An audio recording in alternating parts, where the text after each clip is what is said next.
Today, I'm answering the question of when do you know it's time to hire help or a caregiver for your aging parents?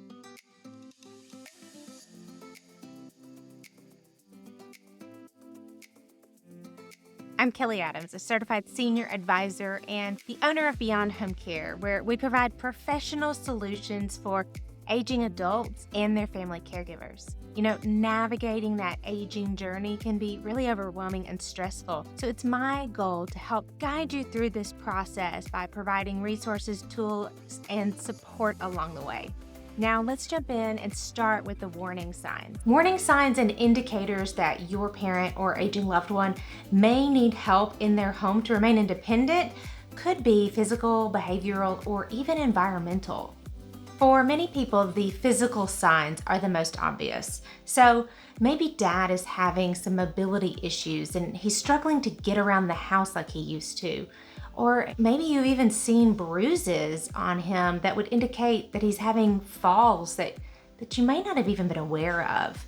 Or another good example is maybe mom has had decreased hygiene, especially if she was always one to take a shower daily and she's telling you that she's still doing that, but you're noticing an odor when you're around her and even that she's wearing some of the same clothing for days in a row. These are all signs that your parent or aging loved one may need support in the home to help with their physical needs.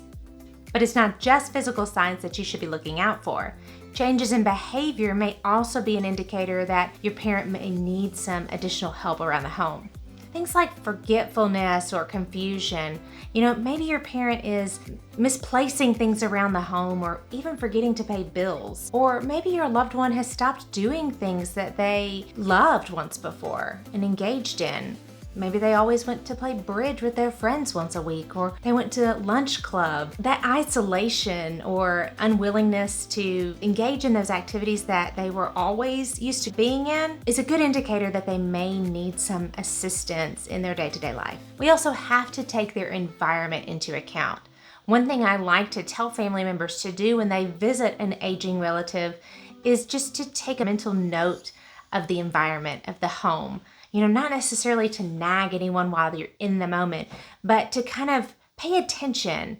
Does it look like there's a lot of clutter? Are there boxes stacked up that typically would not have been? Is the home unkempt? And mom was always a great cleaner. She always took care of the home. Those are indicators that maybe it's a little bit more difficult to do those things that you used to always be able to do. Things like home maintenance. Are there light bulbs that need to be replaced and haven't been? Or do you notice some broken areas in the home that typically would have been fixed pretty quickly? Is there food in the refrigerator that's really out of date and expired and could make someone sick? Are there medications out or unorganized on the counter? If we accidentally take a double dose of our medications or we forget to take them one day, that can be a recipe for a disaster, a fall, dizziness, just leads to other problems. These are all signs that your parent may need help organizing, maintaining, and just managing their home. And that doesn't mean that it needs to fall to you necessarily. We have to think about your well-being as well. Caregiving can be incredibly stressful, and it's easy to get burned out if you don't pay attention to your needs. For me, burnout a lot of times looks like fatigue and even resentment towards my caregiving responsibilities.